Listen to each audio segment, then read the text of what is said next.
엄마 아빠가 쓴 자녀 교육과 삶의 이야기. 자녀를 사랑합니까? 좋아합니까? 6번째 시간. 공감이 가장 필요할 때를 아십니까? 사춘기 배우기. 가장 민감한 시기는 청소년 시기이다. 다른 말로 이때를 사춘기라고 한다. 사춘기 동안에 일어나는 가장 극적인 변화는 키가 크고 몸무게가 증가한다. 사춘기에 이루어지는 성적인 발달은 그 시기에는 개인마다 약간씩 차이가 있지만 변화가 일어나는 순서는 대체로 일정하다. 이때 지적 능력도 달라져서 훨씬 추상적이고 융통성 있는 사고가 가능하다. 또 자기 자신의 생각과 다른 사람의 생각에 대해 생각할 수 있는 사고 능력이 생겨난다. 이러한 지적 능력은 실제가 아닌 앞으로 일어날 수도 있는 가능성 또는 일어났으면 하고 바라는 이상적인 상황에 대해서도 생각할 수 있게 된다. 특히 부모가 알아두어야 할 것은 사람의 뇌에는 전두엽이 있는데 이것은 말과 글을 배우고 생각하고 판단을 종합하고 상황에 대한 우선순위를 정하고 정리정돈하고 감정이나 충동을 조절하는 등의 일을 하는 부위이다. 전두엽은 초등학교 4학년, 5학년 때 책을 읽고 이해하고 숙제를 하고 부모의 말을 듣고 거짓말을 하면 안 된다는 등의 일이 가능해진다. 그러다 사춘기에 접어들면서 전두엽이 구체적으로 리모델링이 되는 것이다. 그래서 사춘기 때는 이성적으로 행동하거나 논리적으로 생각하기가 힘들어진다. 전두엽의 완성 시기는 평균 27 정도라고 한다. 여자들은 23살 정도로 조금 더 빨리 형성된다. 청소년기에 전두엽이 완성되지 않는다는 연구 이전에는 많은 어른들이 오해하였다. 체격이 큰 청소년들의 행동이나 생각을 어른만큼 할 수 있는 거라고 인식하기에 청소년기에 알 수 없는 언어나 행동을 하면 이해하지 못하고 야단을 치게 되는 것이다. 아직 전두엽이 완성되지 않아서 어른들이 논리적이고 이성적으로 이야기하는 것이 잘 안 들리고 어른들은 그것을 이해하지 못해 소통이 단절되고 끊어지는 것이다. 그래서 세대 차이가 나는 것이다. 딸 에스더가 중학교 2학년, 아들 디모데는 초등학교 6학년 초 때 미국으로 이주하게 되었다. 조기 유학이 아니라 부모가 미국으로 이주하게 되어 자녀들의 뜻과 상관없이 부모를 따라 반강제적으로 미국에 간 것이다. 가장 민감한 시기가 시작될 때 말도 다르고 문화와 얼굴색도 다른 사람이 많이 사는 곳으로 이사 가는 것은 엄청난 충격이었을 것이다. 나중에는 이런 일은 자녀들에게 2번 다시 해서는 안 된다고 생각하였다. 지금 자녀들은 부모에게 감사하고 미국에서 자기 몫을 잘 감당하고 있어서 다행이지만 반대로 안 좋은 일이 있었다면 얼마나 원망했을 것인가 생각하니 하나님께 더 감사를 드린다고 고백한다. 자녀의 의사를 무시하거나 선택권을 주지 않고 일방적으로 부모의 의도대로 따라와 주기를 강요하면 사춘기에는 삐뚤어질 가능성이 많다. 사춘기 학교 생활. 청소년기는 공부해야 할 시기이므로 생활의 대부분을 학교에서 보내야 한다. 물론 대학교 청년기 때도 공부해야 하지만 대학은 자율적으로 하게 되고 중고등학교는 의무적이면서 반강제적으로 될 수 있다. 따라서 이 시기에 가장 하기 싫은 것이 무엇이냐고 물어보면 대다수의 학생들은 공부라고 대답한다. 사실 공부를 좋아하는 학생은 별반 없다. 대부분 학생들은 놀거나 게임하기를 좋아한다. 신체적으로 활발한 발육과 성장하는 시기이므로 운동을 통해서 놀이와 여가 시간을 보내는 것은 좋으나 게임만 하는 것은 건강상 좋지 않다는 것은 다 알려진 사실이다.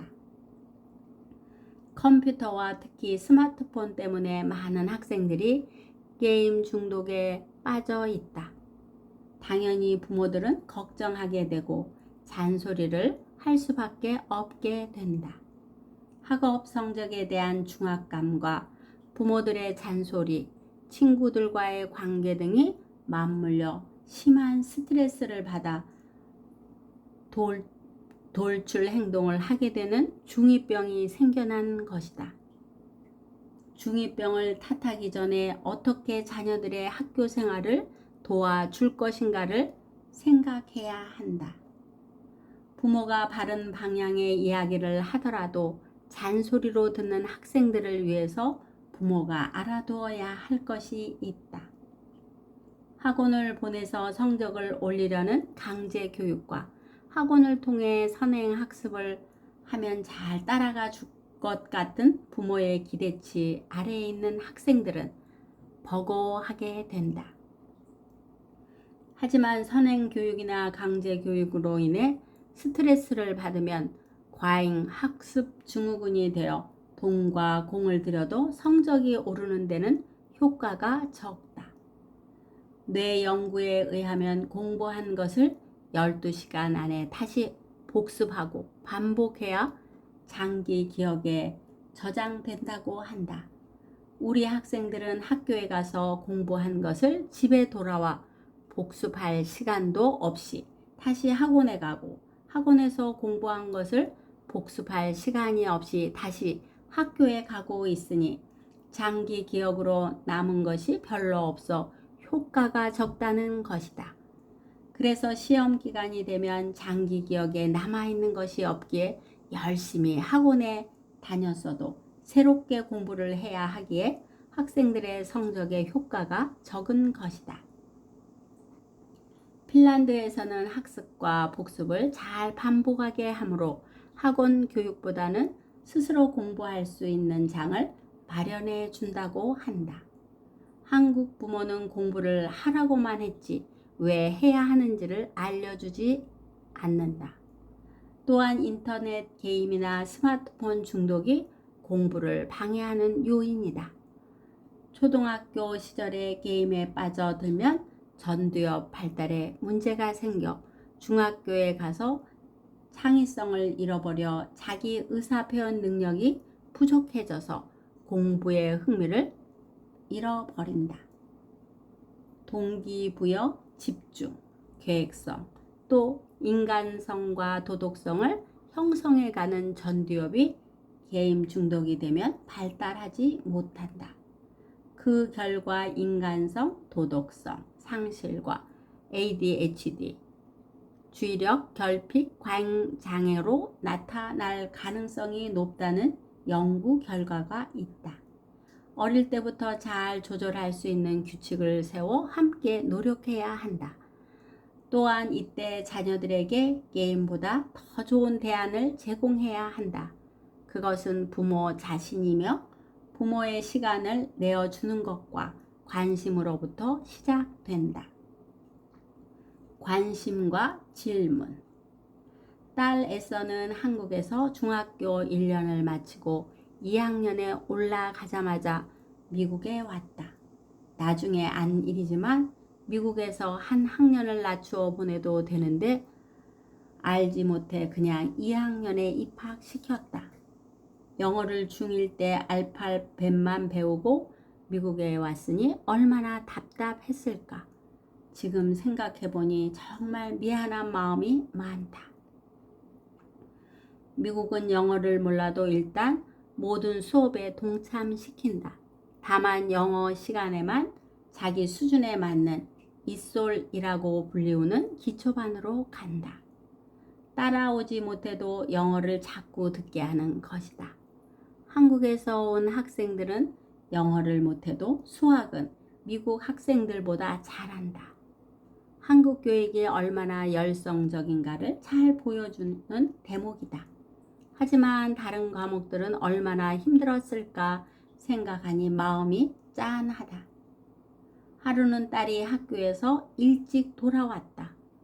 사정을 알고 보니 체험 학습이 있어서 학교에 오지 말고 체험 학습 장소로 오라고 했는데 알아듣지 못해서 그냥 학교에 가니 자기 반 학생이 모두 체험 학습을 가고 없었던 것이다. 손짓 발짓으로 알아듣고 집으로 온 것이다. 딸은 이 말을 하면서 울음을 터뜨렸다. 딸을 꼭 껴안아 주면서 많이 힘들었구나. 먼저 힘들었을 마음을 위로했다. 그리고 엄마 아빠가 미안하네. 앞으로 좋아질 거야. 하고 용기를 주었다. 다음날 사랑하는 딸이 그래도 학교에 안 간다고 하지 않고 가는 것을 인정해 주면서 오늘도 엄마 아빠가 마음으로 에스더와 동행해 준다는 확인과 잘 해내리라는 믿음을 격려와 지지의 짧은 편지를 써 가방에 넣어 주었다.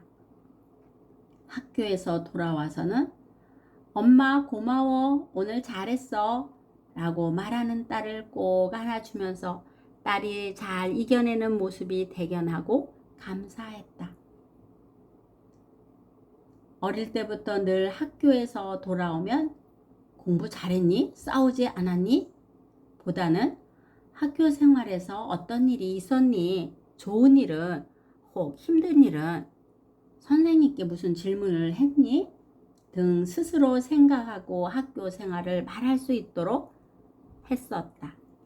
중요한 것은 관심을 갖고 있다는 것은 좋으나 책망이나 왜 그랬어 등의 책임을 따지는 것은 좋지 않다. 좀 더 다가가는 대화로 왜보다는 어떻게라는 단어를 붙이면 결과보다도 과정을 말할 수 있어 더 이해해주고 공감받는다는 느낌을 가질 수 있다. 잘했구나. 점점 나아질 거야.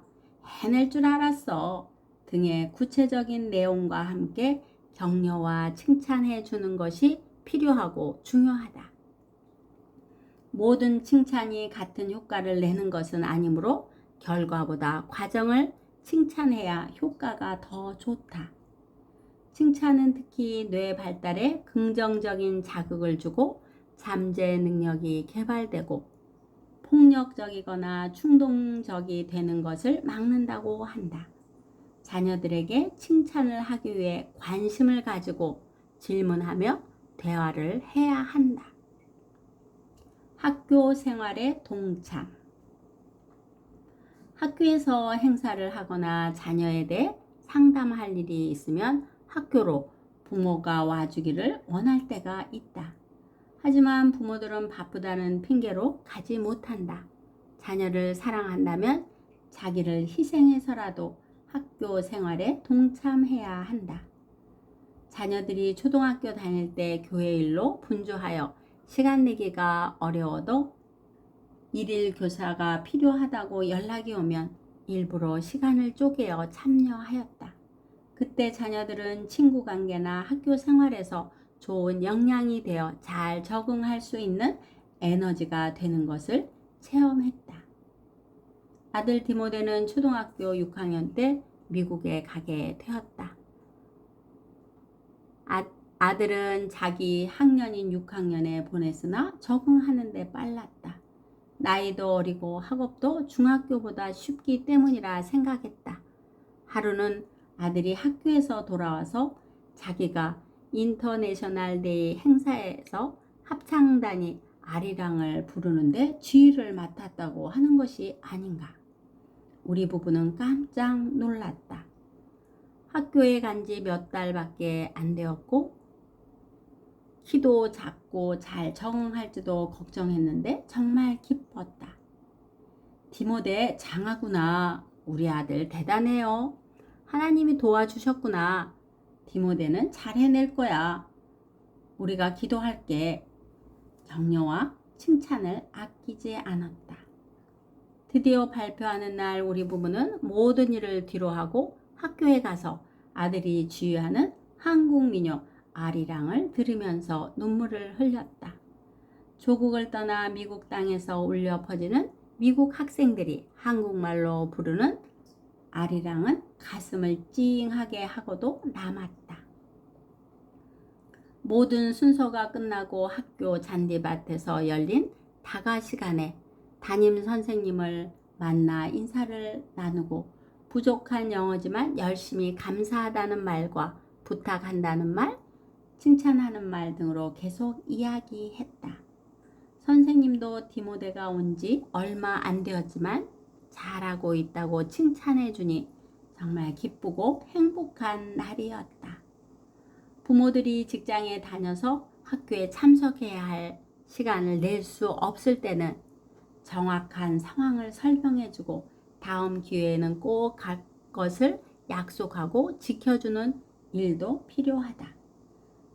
자녀의 학교 생활에 참여는 부모에 대한 자부심을 가지게 만들 뿐 아니라 자녀의 학교 생활과 학업 성취에 힘을 실어줄 수 있는 기회가 된다. 중요한 것은 관심을 보여주려는 마음의 자세가 필요하다. 자녀와 함께 공부하기.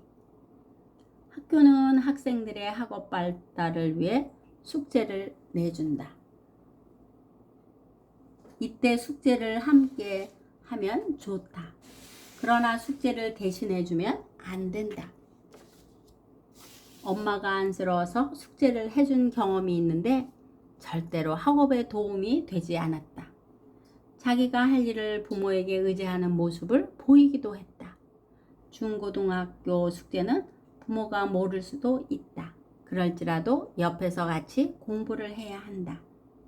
TV를 보거나 다른 일을 하지 말고 다른 책이라도 보면서 자녀 옆에 있어 주는 것이 매우 좋다. 미국의 숙제는 여럿이 의논하고 연구하고 대화해서 해내야 하는 숙제가 많다. 또 부모들에게 묻거나 부모의 직장에 하루 가서 부모가 하는 일을 보면서 느끼며 지내는 날도 있다. 체험과 대화를 통해 배우게 하는 좋은 방법이다. 자녀의 학업을 위해 부모도 뭔가를 공부하는 모습을 보여주는 것이 입으로 공부하라고 말하는 것보다 수백 배의 효과가 있다. 우리 자녀들은 어릴 때부터 부모가 공부하는 모습을 보고 자랐다. 아내는 자녀들이 어릴 때 방송통신대학교 법학과에 지원하여 자연스럽게 자녀들이 공부할 때 함께 공부하는 모습을 보여줄 수 있었고, 숙제를 할 때 모르는 것이 있으면 도와줄 수 있는 시간이 되었다.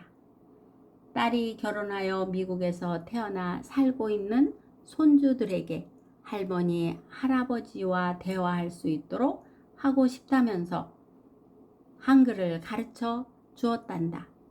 한글을 배워야 하는 목적이 뚜렷했고 손주들은 잘 따라 한국말로 말하고 한글로 된 동화책을 읽을 수 있었다. 또한 큰 손자가 비행기에 대해 물어보면 딸은 무조건적으로 알려주지 않고 책을 통해 알 수 있는 것까지 알아가지고 오게 한 후에 그 과정을 정확하게 알려주면서 칭찬해 주었다. 다시 한번 컴퓨터에 앉아서 비행기에 대해 검색하면서 알아보므로 비행기에 대해 확실하게 아는 모습을 보았다는 이야기를 들으면서 바로 함께하는 공부의 모습이 대견스러워 칭찬을 해 주었다. 공부하라고 말만 하지 말고 공부해야 하는 목적을 분명하게 가르쳐 주고 인식시켜야 한다.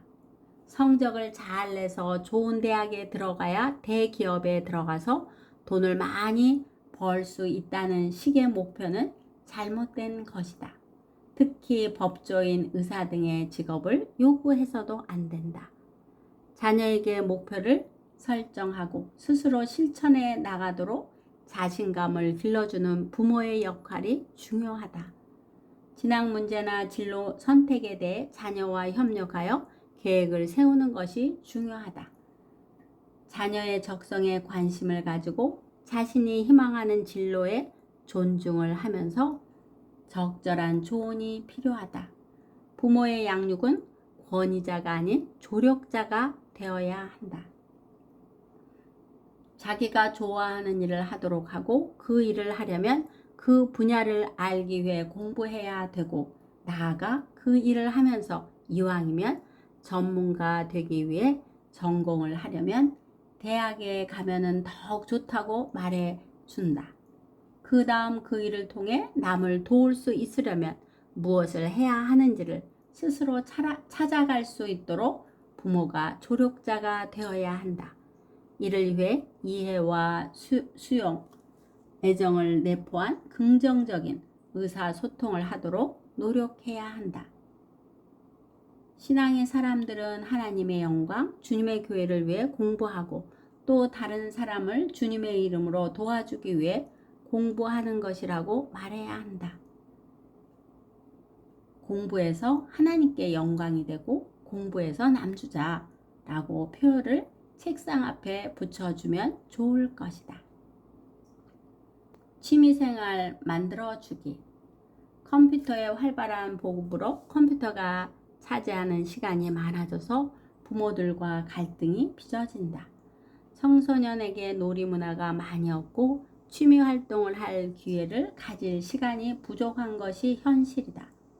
청소년의 생활은 학교와 가정생활이 반복되므로 쉽게 건태로움을 느껴 생활이 무기력해질 수 있기 때문에 여가 활동 참여로 기분을 전환할 수 있도록 자녀에게 취미생활을 할 수 있는 기회를 제공해 주어야 한다. 이전보다는 요즘은 많이 달라져서 특별활동을 통해 여러 가지 취미에 맞는 활동을 할 수 있게 해주고 있으니 바람직한 일이다. 청소년의 여가 활동은 자신이 평생 동안 즐길 수 있는 취미를 발견하는 데 도움이 되며 자기 성취의 만족감과 즐거움을 느끼게 해준다. 또 취미 활동을 통해 원만한 대인관계를 형성하게 되고 만족감을 체험하게 된다. 하나님께서는 각 사람에게 은사를 주셨으므로 거기에 맞는 취미 개발을 해주면 좋다. 자녀들에게 정서적으로 악기를 가르쳐주고 싶은 마음이 있었다. 아내는 중학교 때 바이올린을 배우고 싶어서 친정엄마에게 바이올린을 배우겠다고 말을 했다. 경제적으로 어려운 시절이라 단호하게 먹고 살기도 힘든데 바이올린이 뭐냐? 라는 말을 들은 후 꿈을 접어야 했다. 결혼하면서 자녀들에게는 한 가지라도 악기를 배우게 해주고 싶어서 아내는 먼저 학원에 등록해서 바이올린을 배우고 와서는 소리를 내면 초등학생인 딸과 아들은 신기해하면서 배우고 싶은 의사를 표현했다.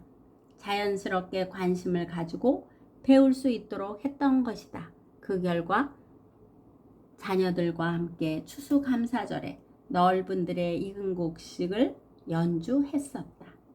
플룻도 먼저 아내가 배우기 시작해서 딸에게 자연스럽게 호감을 가지게 해주어 접하게 하여 잘 불 수 있게 되었다. 초등학교 5학년 때 가야금부가 생겼다면서 딸이 배우고 싶다고 했을 때 그 당시 경제적인 어려움 때문에 구체적으로 1년을 기다려야 하는 것을 설명해 주었다. 그 다음에는 약속을 지켜 기쁘게 허락하여 가야금을 배울 수 있었다. 그것이 미국에 가서 한국을 알리는 도구로 사용되어지기도 했다. 또한 피아노도 배울 수 있는 기회를 주었다. 피아노를 배워서 교회에서 봉사할 수 있으면 좋을 것 같아서 시작을 했다. 하지만 바이엘 과정을 마치고 체르니를 들어가면서 힘들어했다. 더 하라고 강요하지 않고 조금 쉬었다가 다시 할 수 있도록 배려해 주기도 했다. 나중에는 교회 반주를 하고 싶은 욕구가 생기자 스스로 열심히 하는 모습을 보였다.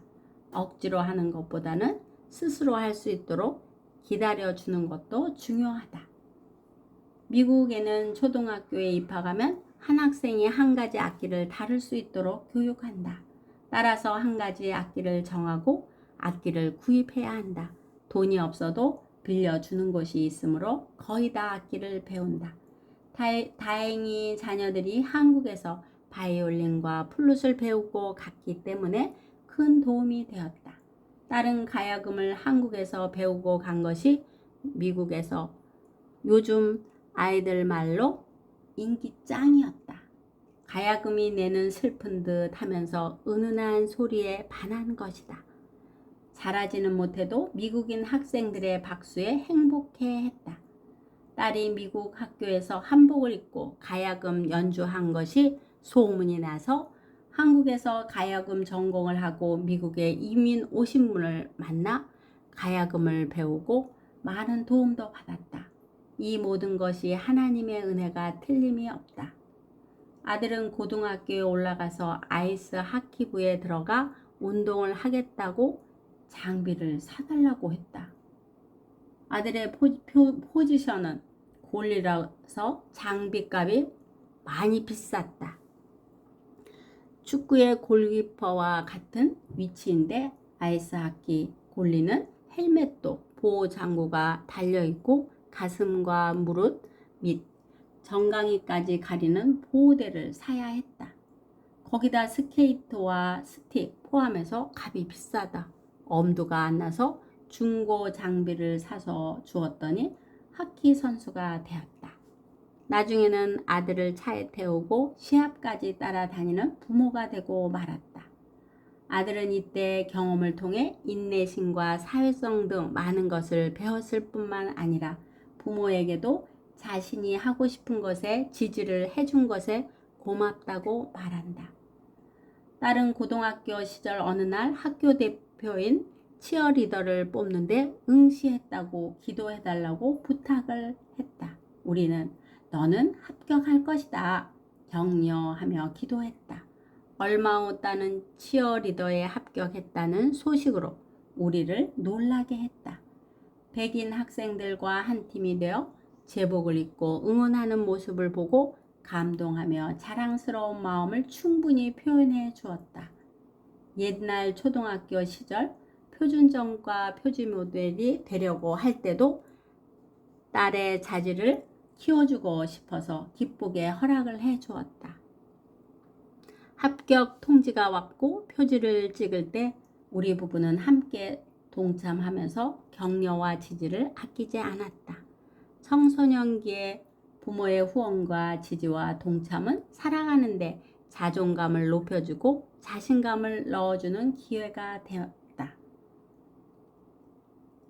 부모가 말로 하지 말고 함께 자녀의 특기가 무엇인지를 찾아가면서 본을 보여주며 자녀가 좋아하는 것이 무엇인지 관심을 가지고 칭찬과 지지를 아끼지 않는 것이 좋은 방법이다. 자녀들로 하여금 자신의 특성을 파악하도록 다양한 경험을 할 수 있게 도와주는 것이 부모의 역할일 것이다. 다음 시간에 계속 이어집니다.